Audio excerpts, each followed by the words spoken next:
اعوذ باللہ من الشیطان الرجیم بسم اللہ الرحمن الرحیم یا ایہا الذین آمنوا اجتنبوا کثیرا من الظن ان بعد الظن اثم ولا تجسسوا صدق اللہ العظیم وصدق رسولہ النبی الکریم وَنَحْنُ عَلَى ذَلِكَ لَمِنَ الشَّاهِدِينَ وَالشَّاكِرِينَ وَالْحَمْدُ لِلَّهِ رَبِّ الْعَالَمِينَ رَبِّ اشْرَحْ لِي صَدْرِي وَيَسِّرْ لِي أَمْرِي وَاحْلُلْ عُقْدَةً مِّن لِّسَانِي يَفْقَهُوا قَوْلِي إِنَّ اللَّهَ وَمَلَائِكَتَهُ يُصَلُّونَ عَلَى النَّبِيِّ يَا أَيُّهَا الَّذِينَ آمَنُوا صَلُّوا عَلَيْهِ وَسَلِّمُوا تَسْلِيمًا اللہم صلی علی سیدنا و مولانا محمد معدن الجود والکرم وآلہ وصحبہ وبارک وسلم۔ تمام تعریفیں، حمد و ثنا اللہ تعالیٰ جل مجدہ الکریم کے لیے،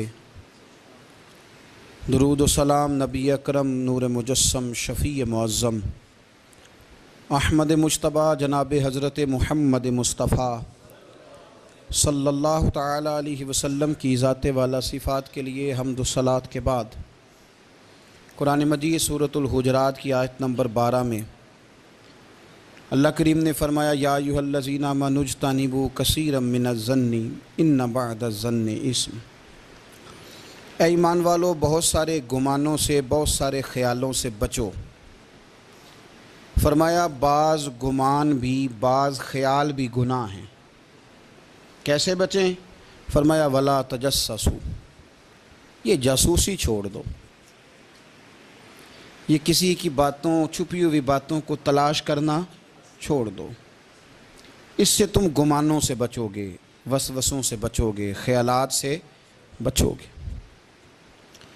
نفسیاتی طور پر جو لوگ پاک صاف ہوتے ہیں نا، ان کی زندگی مطمئن ہوتی ہے۔ بہت زیادہ مال، دولت، وجاہت، شہرت کے باوجود جو لوگ نفسیاتی طور پر کسی میل کچیل کا شکار ہوتے ہیں، ذہنی طور پر، وہ ساری صلاحیتوں کے باوجود بھی کمزور، بے چین اور بے سکون رہ جاتے ہیں۔ زندگی میں گمان، سوچ، اپنی نفسیات کو ہمیشہ اچھا رکھیں۔ کبھی بھی اپنے آپ کو الجھاؤ کا شکار نہ ہونے دیں۔ جس آدمی نے سکون لینا ہے اس نے بھی یہاں سے لینا ہے، اپنے اندر سے۔ جس نے مطمئن ہونا ہے اس نے بھی خود بخود ہی ہونا ہے، اور جس شخص نے بے سکون رہنا ہے اس نے بھی خود بخود ہی رہنا۔ میرے نبی کریم علیہ السلام نے اپنے صحابہ کو مطمئن زندگیاں فراہم کیں، اطمینان بخش رویے حضور نے دیے۔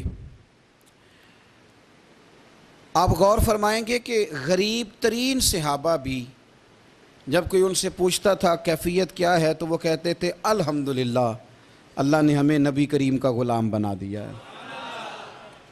اب ہم خود اپنے آپ کو اتنا نفسیاتی طور پر کمزور کر لیتے ہیں، سوچ سوچ کے کہ فلانا بڑا ہو گیا ہے، میں چھوٹا رہ گیا ہوں، فلاں آدمی آگے نکل گیا، میں پیچھے رہ گیا ہوں۔ یہ چیز انسان کو کمزور کرتی ہے۔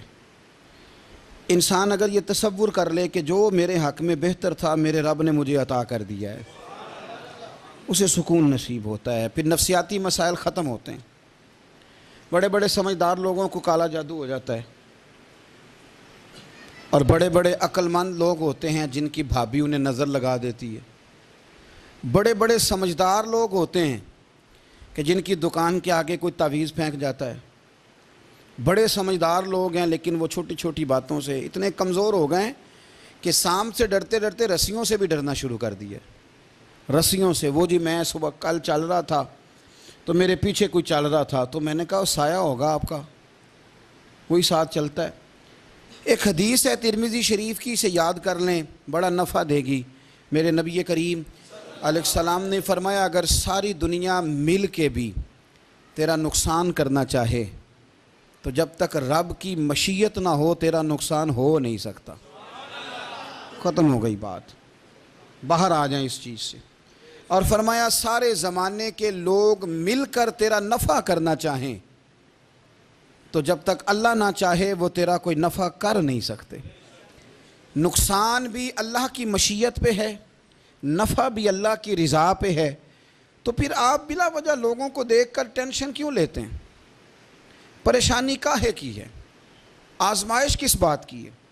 اپنے آپ کو سکون دیں، اپنے آپ کو مطمئن کریں، کہیں رب بڑا ہی مہربان ہے، اس نے جہاں اچھا سمجھا ہے وہاں اس نے مجھے رکھا ہے. اپنے ذہن کو اطمینان دیں، سکون دیں. میرے نبی کریم علیہ الصلاۃ والسلام کی پوری حیات مبارکہ میں آپ کو شکوہ نہیں ملے گا کہیں بھی. حضور یتیم پیدا ہوئے.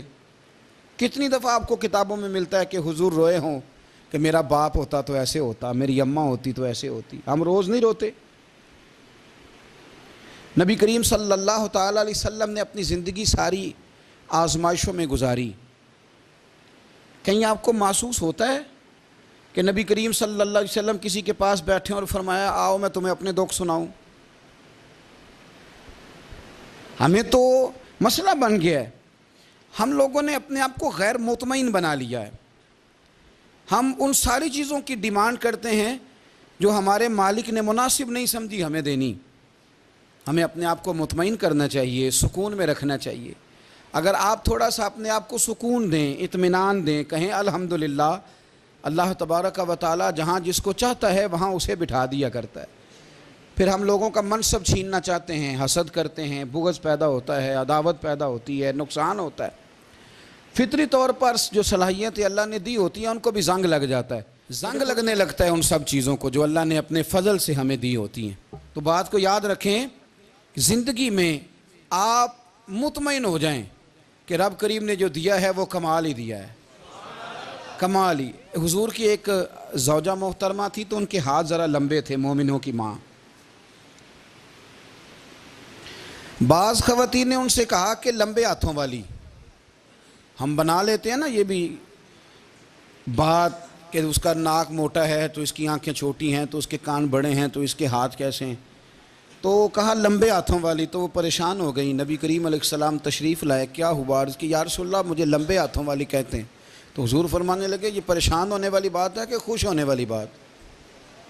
یا رسول اللہ کیا مطلب؟ فرمایا تو کہہ کہ رب نے لمبے ہاتھ اس لیے دیے ہیں تاکہ میں سخاوت زیادہ کر سکوں.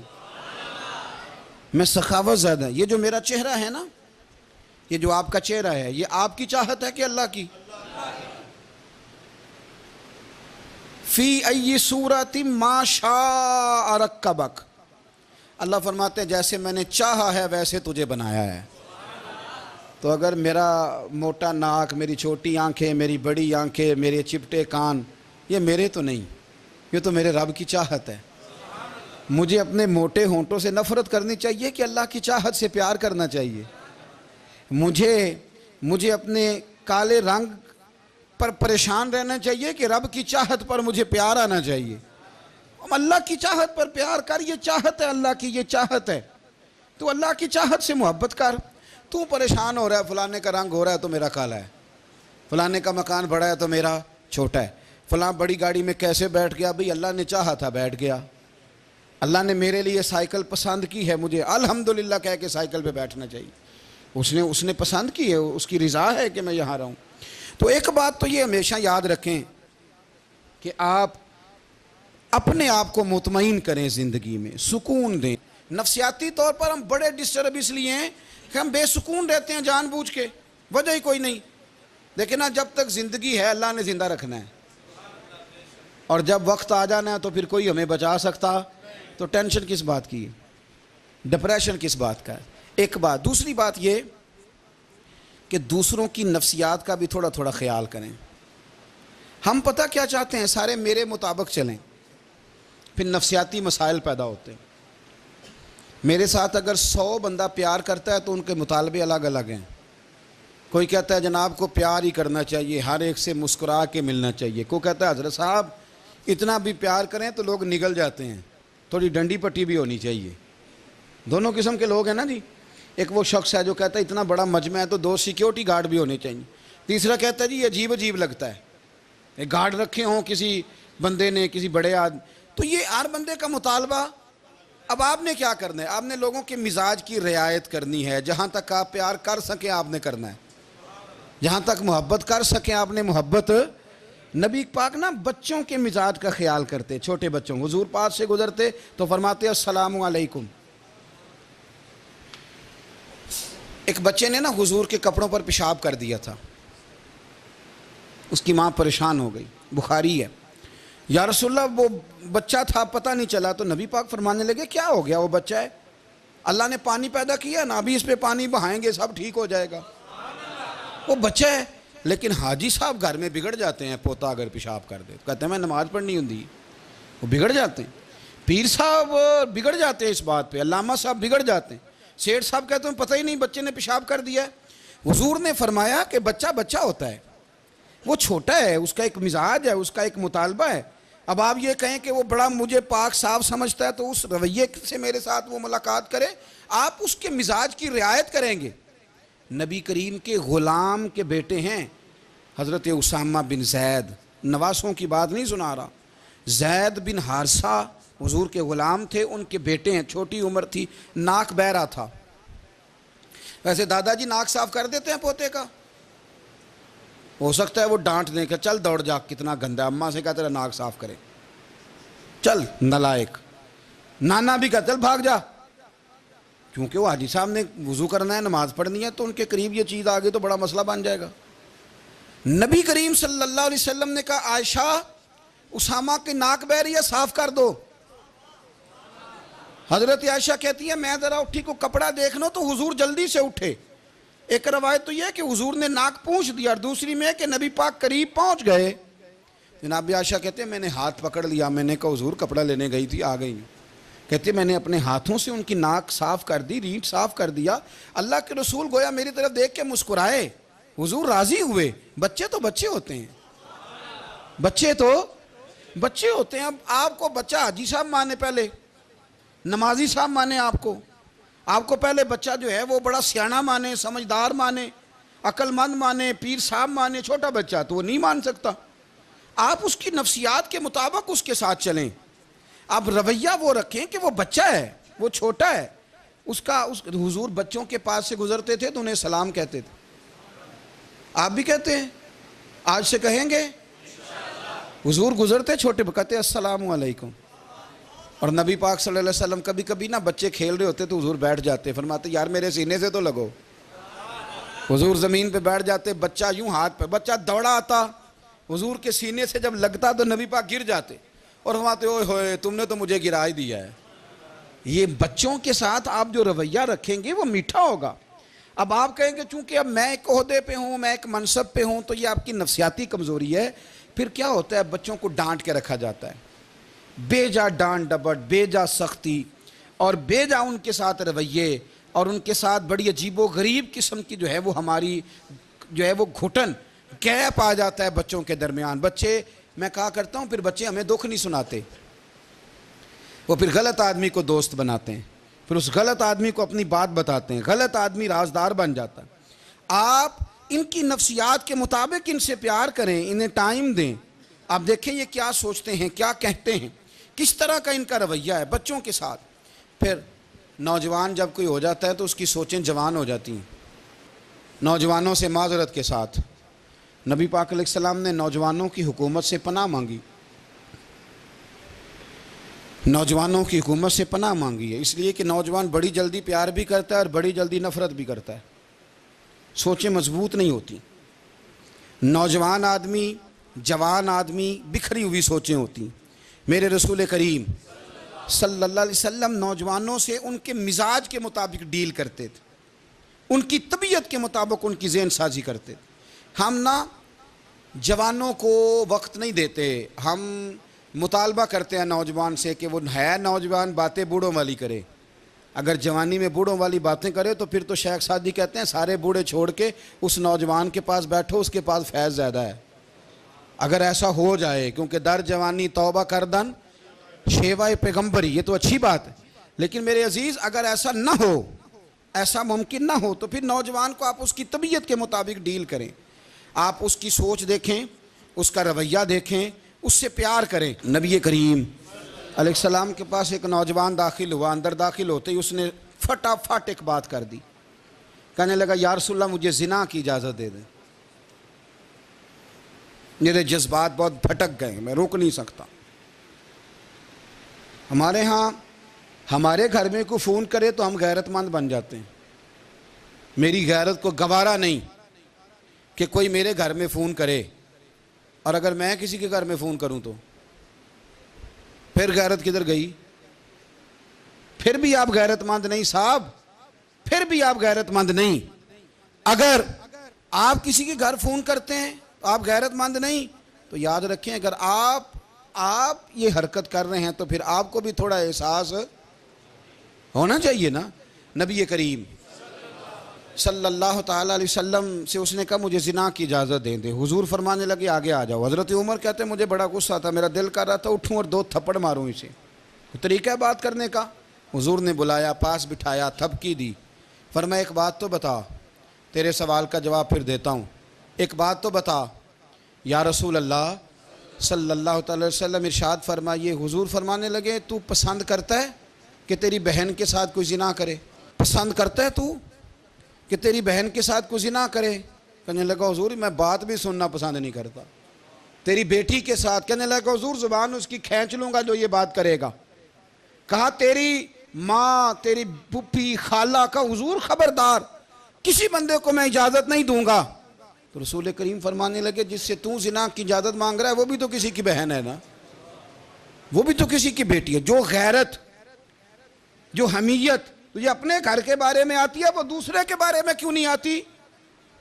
جب نبی کریم نے اس نوجوان کو اس کے مزاج کے مطابق سمجھایا تو اس کی آنکھوں میں آنسو آ گئے، عرض کرنے لگا یا رسول اللہ صلی اللہ تعالیٰ علیہ وسلم، حضور زنا کی ارادہ تو ایک طرف، آج کے بعد میری زبان پر اس کا نام بھی نہیں آئے گا۔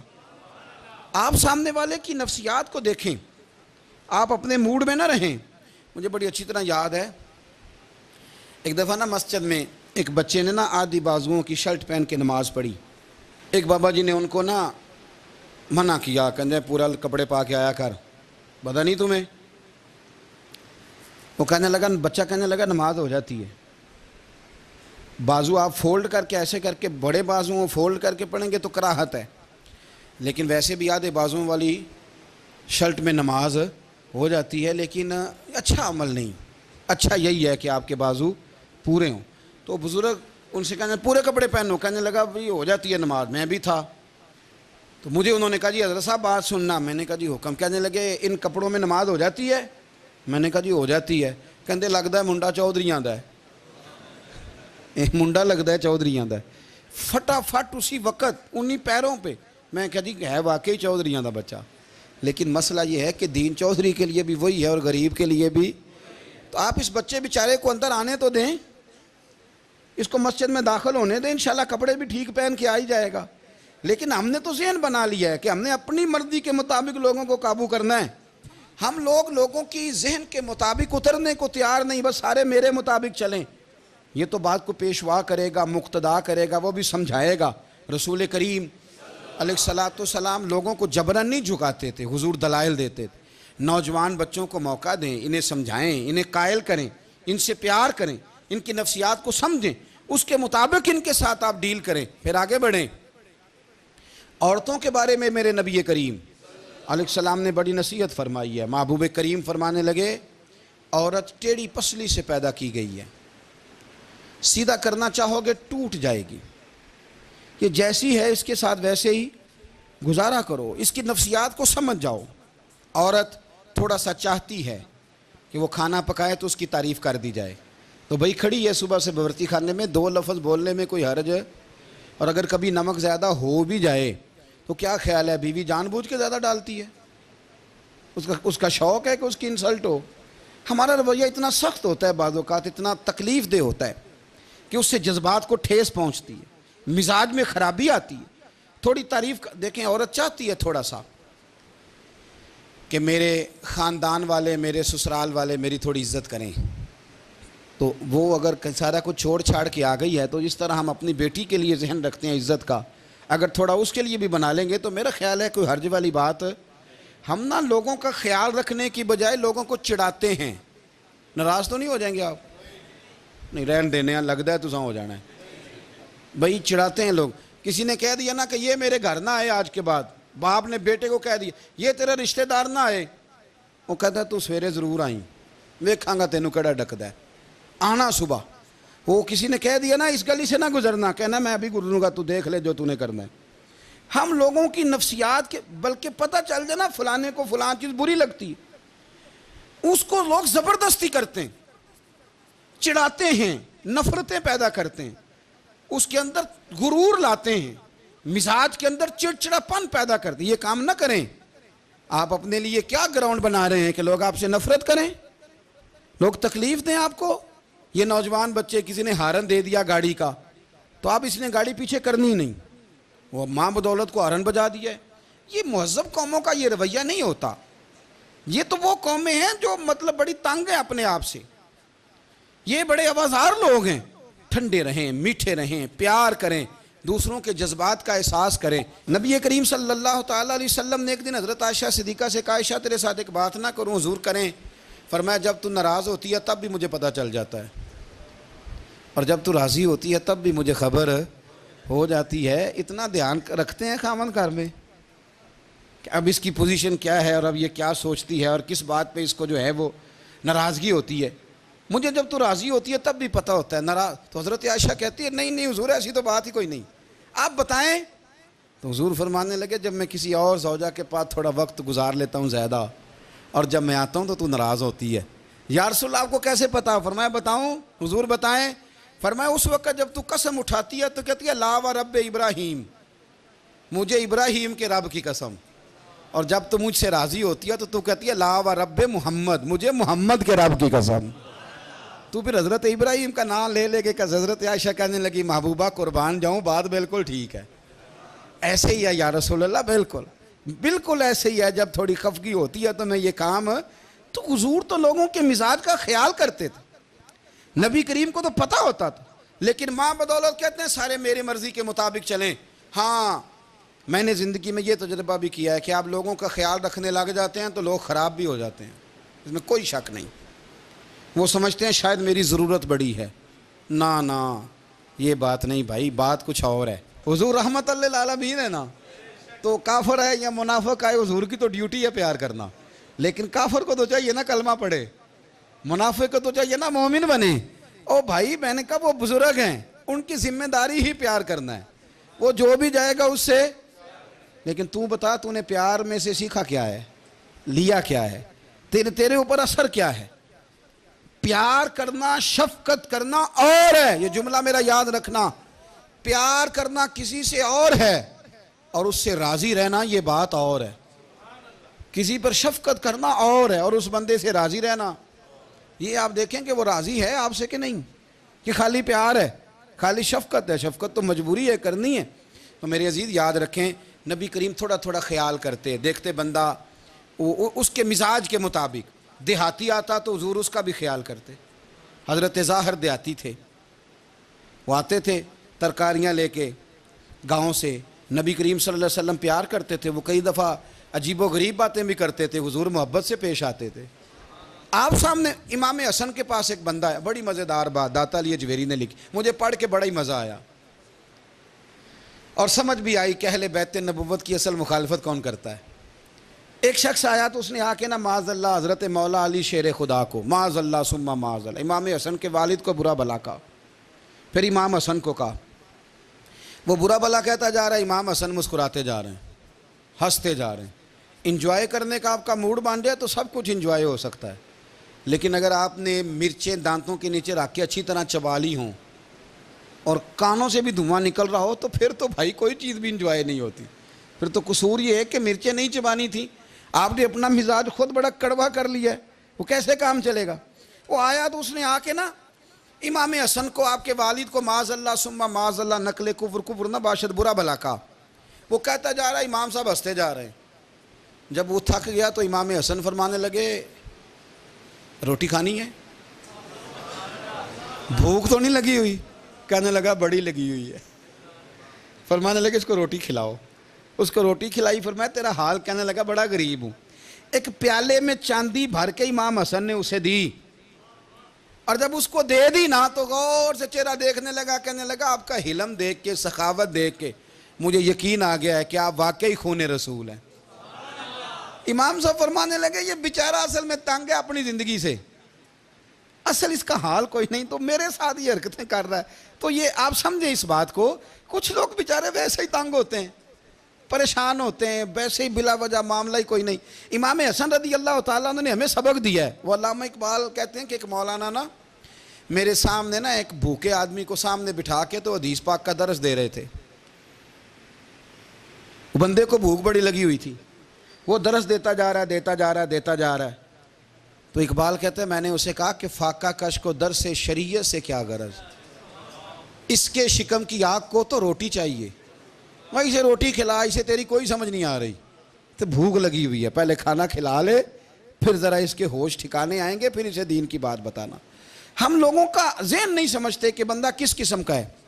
سارے ہی صحابہ حیا والے تھے، سارے ہی اکرام والے تھے، پر حضور سید عالم صلی اللہ علیہ وسلم کی پیاری زوجہ حضرت عائشہ صدیقہ رضی اللہ تعالیٰ عنہ فرماتی ہیں کہ میں حضور کے گھر میں پردے کے پیچھے دیکھ رہی تھی، نبی کریم آرام فرمائیں، تو حضور کی نا تہمت مبارک پنڈلیوں سے ذرا اونچی ہو گئی، پنڈلیوں سے ٹخنوں تک مرد کا چھپا ہوا ہو تو وہ جائز ہے، اس سے نیچے ننگا نہیں کرنا چاہیے، اوپر اس سے ٹخنوں سے اوپر، نیچے ہو بھی جائے تو خیر ہے۔ حضور کی پنڈلیاں نا تھوڑی سی چادر ہٹی ہوئی تھی، پنیاں کہتے ہیں ہم پنجابی میں، پنڈلیوں سے ذرا چادر ہٹ گئی، حضور لیٹے رہے، آرام فرما رہے۔ فرماتی ہیں باہر دستک ہوئی، حضور نے فرمایا کون ہے؟ عرض کی ابو بکر صدیق ہوں یا رسول اللہ، اجازت ہو تو حاضر ہو جاؤں؟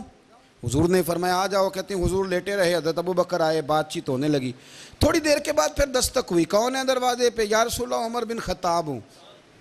فرمایا آ جاؤ، آ گئے، بات چیت ہوتی رہی، تھوڑی دیر کے بعد عثمان غنی آئے، یا رسول اللہ آ جاؤں؟ فرمایا عثمان ذرا ٹھہر۔ حضرت عثمان ٹھہر گئے، نبی کریم اٹھ کے بیٹھے، چادر مبارک پنڈلیوں کے گرد لپیٹی، اپنے کرتے کو سیدھا فرمایا، کہا عثمان آ جاؤ۔ تو عثمان آئے، بات چیت ہوئی، چلے گئے۔ سیدہ کہتی ہے میں نے پوچھا یا رسول اللہ عثمان تو بڑی ٹھنڈی طبیعت کا بندہ ہے، وہ تو بڑا میٹھا آدمی ہے حضور، کوئی جاہو جلال نہیں، کوئی بات نہیں، کوئی، وہ تو بڑا پیارا ہے۔ عمر آئے تو آپ لیٹے رہے، ابو بکر آئے تو آپ لیٹے رہے، تو عثمان؟ حضور فرمانے لگے عائشہ عثمان سے تو فرشتے بھی حیا کرتے ہیں، عثمان سے تو فرشتے بھی حیا کرتے ہیں، تو میں نہ حیا کروں؟ آپ اس بات کو سمجھیں، غور کریں کہ اگر ان کی طبیعت اس طرح کی ہے کہ وہ کہتے ہیں کہ وجود زیادہ چھپا ہوا ہونا چاہیے، تو نبی پاک نے ان کی طبیعت کا خیال کیا ہے، حضور نے ان کے مزاج کا۔ تو آپ کو نہیں پتا کہ ابا جی آپ کے کیا سوچتے ہیں، کیا چاہتے ہیں؟ آپ کو نہیں پتا آپ کے استاد کا مزاج کیا ہے؟ آپ کو نہیں پتا آپ کے مرشد کامل کی طبیعت کس طرح کی ہے؟ وہ کن باتوں میں راضی ہوتے ہیں، کن میں ناراض ہوتے ہیں، ہمیں سارا پتا ہوتا ہے، لیکن ہم چاہتے ہی نہیں صحیح کرنا معاملات کو۔ ہم اپنے وجود پر تھوڑا سا بوجھ ڈالنا ہی نہیں چاہتے، اپنی طبیعت کو تھوڑا سا تکلیف دینا ہی نہیں چاہتے۔ حضرت صدیق اکبر رضی اللہ تعالی، مالدار آدمی، کروڑوں پتی شخص، لیکن انہوں نے نا ایک موقع پہ پھر ٹاٹ کا لباس بھی پہن لیا۔ تو کسی نے ان سے کہا ابو بکر یہ کیا؟ فرمانے لگے نبی کریم کو، میرے آقا کو غریبی پسند ہے، تو ابو بکر غریب بن گیا ہے، ختم ہو گئی، جے سونا ہی میرے دکھ وچ راضی تے میں سکھ نو چلے ڈاواں، ٹھیک ہو گئی بات۔ وہ جس حال میں رکھے اس حال میں راضی رہنا ہے۔ یہ جو مزاج ہے نا ہمارا کہ میں ڈھلنا نہیں چاہتا، میں بدلنا نہیں چاہتا، ہم تو غلام ہیں پھر بھی نہیں بدلتے۔ تھوڑا سا خیال کریں۔ میں کہا کرتا ہوں کہ اماں کو زیادہ نہیں ضرورت پیسوں کی، ہاں ماں تو ماں ہوتی ہے، وہ کو ریٹ لگا کے تیرے سے پیسے مانگے گی۔ اماں کو تو بس اتنی ضرورت ہے کہ ماں جو کہہ دے جی کر دو۔ ماں کو تو اتنی ضرورت ہے کہ 2 منٹ رات کو بیٹھ جاؤ پیروں میں، اماں لا تیرے پیر دبا دوں، بھائی اتنا ہی کافی ہے۔ وہ کہے گی او ہو میرا پتر بڑا چنگا، اللہ وہی انج دی اولاد سارے نو دے وے، او بھائی ایسے کر دے۔ وہ تو سویرے پورے محلے کو، ابا جی کو کوئی نہیں ضرورت تیرے پیسوں کی، ہاں نا، ان کو تو ضرورت ہے۔ تو کبھی کبھی تو ان کو موٹر سائیکل پہ بٹھائے اور کہ ابا جی منڈی جانا تھا، میرا دل تھا کٹھے چلیں گے، آئیں ذرا پیار سے چلتے ہیں، کبھی ان سے پیار کرے، کبھی کہے ذرا کندھے نہ دباؤں۔ او یارو اس کی ضرورت ہے، نہیں ضرورت مرشد کامل کو کسی کے پیسوں کی، نہ، اللہ جانتا ہے جو کامل آدمی ہوتا ہے اسے ضرورت ہی نہیں ہوتی۔ اسے تو اتنی ضرورت ہوتی ہے کہ اس نے کہہ دیا سیانے بن جاؤ تو سیانے بن جاؤ، اس نے کہہ دیا نیک ہو جاؤ تو نیک، اس نے کہا ہے کہ آج آ جانا تو پھر، اور نہ یار کہاں ضرورت ہے تیری، میں اتنا ہی بڑا، ہم لوگ دوسروں کے بارے میں سوچتے ہی نہیں، بس میں مجھے سکون دو، میرے مطابق ڈھل جاؤ، میری بات کرو، اور نہ یارو میرے رسول کریم، میرے نبی رحمت سرور دو عالم صلی اللہ علیہ وسلم دوسروں کا خیال کرتے، ان کے مزاجوں کا خیال کرتے، ان کی طبیعت کا خیال کرتے، ان کے معاملات کو دیکھتے۔ میرے رسول پاک علیہ السلام تو دیکھتے کون شخص کس طرح کا ہے، کس رویے کا ہے، کس انداز کا ہے، اس کو اس کے مطابق عزت دیتے، وقار دیتے، نواز دیتے، اس شخص کا اس طرح کا اکرام کرتے۔ میرے نبی کریم صلی اللہ علیہ وسلم فرماتے ہیں میں نے معراج کی رات میں نے جنت میں ایک محل دیکھا، میرا دل کیا میں اندر سے جا کے دیکھوں، پر اس کے دروازے کے قریب گیا تو عمر فاروق کا نام لکھا تھا۔ فرماتے ہیں میں نے کہا عمر ذرا طبیعت کا سخت ہے، تو اس نے کہنا ہے قانون یہ ہے کہ پہلے اجازت لو پھر کسی کے گھر جاؤ، چلو ہم نہیں جاتے، عمر سے پوچھ کے چلے جائیں گے، گھر جو عمر کا ہے۔ نہیں آپ کو سمجھ آئی میری بات کی؟ یار نہیں سمجھے، جن کے قدموں کے صدقے گھر ملا ہے، اگر وہ یہ خیال کرتے ہیں کہ سامنے والے سے پوچھ لینا چاہیے، نہیں آپ نہیں سمجھے۔ او بھائی جن کے برکت سے وہ مکان ملا ہے، اگر وہ مزاج کا اتنا خیال رکھتے ہیں تو پھر مزاج رسول کا بھی تو خیال ہونا چاہیے نا۔ پھر سنو، پھر نبی کریم صلی اللہ علیہ وسلم واپس آئے، حضور نے بتایا وہ عمر تیرا مکان بڑا پسند ہے یار، میں اندر جانے لگا تھا، دروازے پہ حور بھی بیٹھی تھی، جانے لگا تھا اندر، تو وہ میں اس لیے نہیں گیا کہ عمر قانون کو بڑا پابند ہے، اس نے کہنا ہے کہ قانون تو اجازت لے کے جاؤ، حضرت عمر رو پڑے، عرض کرنے لگی حضور میں کہاں اور جنت کا مکان کہاں، مختصر سی میری کہانی ہے، یہ جو بھی ہے آپ کی مہربانی ہے۔ تو حضرت عمر رو پڑے، لیکن میرے رسول کریم صلی اللہ علیہ وسلم اب اتنا حضور خیال کرتے تو جناب عمر پتہ کون تھے؟ جرت نہیں تھی کسی مائی کے لال کی کہ عمر کے سامنے کھڑا ہو سکے، ہاں جس کے سامنے شیطان نہ ٹھہر سکے، نکل جاتا ہے شیطان بھی، لیکن صحابہ کہتے ہیں جب کبھی حضور کے چہرے پہ شکن آتی تو اتنا وجود ہم نے کسی کا کامتے نہیں دیکھا جتنا عمر کانپا کرتے تھے، کب کبھی طاری ہوتی تھی، وہ دلیر میں کہیں اور ہوں، یہاں تو میں غلام ہوں، یہاں تو میں نوکر ہوں، دعا منگیا کرو سنگیو کتے مرشد نہ روس جاؤ، رو پڑتے۔ اور طریقہ کیا ہوتا؟ زمین پہ کونیاں رکھ کے کونیاں گھٹنے، اب میں آپ کو کر کے کیسے دکھاؤں، حدیث صحیح میں موجود، یہ کونیاں زمین پہ رکھ کے جیسے بچے نہیں چلتے، کونیاں دونوں زمین پہ حضرت عمر رکھ دیتے، اور یوں کونیاں رکھ کے تو یوں ہاتھ باندھ دیتے حضور کے سامنے، نیچے کونیاں اور ہاتھ باندھتے، اور پھر روتے جب حضور ناراض ہوتے، تو کسی اور سے ناراض ہے نبی پاک، عمر سے نہیں، تو یوں دونوں ہاتھ بچھا دیتے، یوں ہاتھ باندھتے اور کہتے رضیت باللہ ربم وبالاسلام دینم ونبینا محمد صلی اللہ علیہ وسلم، یا رسول اللہ میں بڑا راضی ہوں کہ اللہ میرا رب ہے، حضور میں بڑا راضی ہوں، حضور میں بڑا راضی ہوں کہ اسلام میرا دین ہے، و محمد نبیم و رسولہ، اور میں بڑا راضی ہوں کہ اللہ نے محمد کو نبی اور رسول بنایا ہے، حضور بڑا راضی ہوں، مہربانی فرما، بڑا راضی ہوں۔ یہاں پیر سید علی حسین شاہ صاحب اشرفی رحمۃ اللہ علیہ کچوشا شریف کے بزرگ تھے، اور شان یہ تھی کہ چہرہ غوث پاک سے ملتا تھا، وہ تھوڑا سما کے قائل تھے، سما کے، یعنی وہ والا سما نہیں جو اب ڈھول ڈھمکے کے ساتھ ہوتا ہے، کچھ اس میں اشعار پڑے جاتے تھے، اور بعض ایسے شعر تھے جن پر باپ بزرگ کہتے تھے نہیں ہونے چاہیے، یہ رائے کا اختلاف۔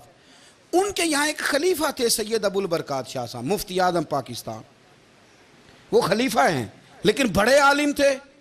سید صاحب یہاں آئے تو لوگوں نے کہا حضور کو شعر پڑھیں، تو آپ فرمانے لگے یہ میرا مرید مفتی اعظم ہے، یہ منع کرتا ہے، یہ ان باتوں سے منع کرتا ہے، تو یہاں نہیں پڑھنے۔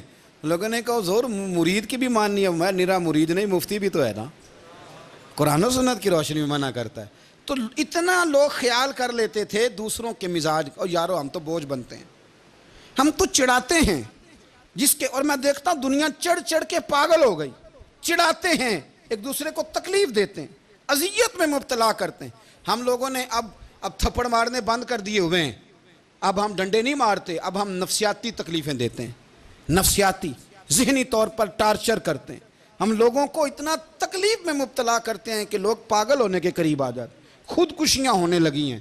اگر ہم نفسیاتی طور پر پیار کریں، سامنے والے کو ذرا عزت دیں، ذرا اس کے جذبات کا خیال کریں، ذرا اس کی طبیعت کے مطابق چلے، ذرا تھوڑا سا محبت کر لیں، پیار کر لیں، بڑی دنیا بچ جائے گی، بڑے سارے لوگ قریب آ جائیں گے۔ میرے رسول پاک علیہ الصلاۃ والسلام نا بمنزلہ طاقت کے بوجھ ڈالتے تھے، بمنزلہ طاقت کے۔ حضور نام لے کے بھی کہہ سکتے تھے عبد الرحمن تو مالدار ہے، دے اتنے پیسے جہاد میں، عمر تو مالدار ہے، دے پیسے، عثمان غنی دے، یہ نہیں حضور نے کبھی فرما، اعلان کر دیا بھئی جہاد کا موقع ہے، اپنا اپنا حصہ ڈالو۔ حضور کسی شخص پر کوئی بوجھ، اپنے آپ کو بوجھ نہ بنائیں۔ اسلام نفسیاتی مسائل کا حل بتاتا ہے کہ آپ پیار کریں۔ میں اکثر کہتا ہوں کہ ہمارے گھروں میں بہت سارے بیمار ایسے ہیں جنہیں دوائی کی نہیں، ہماری توجہ کی ضرورت ہے۔ بہت سارے بیمار اس قسم کے ہیں جنہیں صرف آپ کی مسکراہٹ کی ضرورت، جنہیں صرف آپ کا دھیان رکھنے کی ضرورت ہے۔ آپ تھوڑا دھیان کریں، تھوڑا پیار کریں۔ اگر آپ کو لگتا ہے نا کہ سامنے والے کے مکان کے آگے کوڑا پھینکنے سے اس کو ذہنی اذیت ہوتی ہے تو خدا را، آپ کو پتہ ہے مسلمان خوش ہو جائے تو اللہ بھی خوش ہو جاتا ہے، اور حضور فرماتے ہیں مسلمان کو تکلیف ہو تو مجھے بھی تکلیف ہوتی۔ اس لیے ایک تو اپنے آپ کو خود مطمئن کریں، دوسروں سے مطالبہ نہ کریں، اور آپ کوشش کریں دوسروں کے مزاج کے مطابق، ان کی طبیعت کے مطابق، آپ شرعی تقاضوں کے اندر رہ کے آپ کوشش کریں کہ سامنے والا ہماری وجہ سے چڑے نہ، اسے اذیت نہ پہنچے، اسے تکلیف نہ ہو، ہمیشہ مدحت خیر الانام میں گزرے۔ دعا ہے یہ عمر درود و سلام میں گزرے۔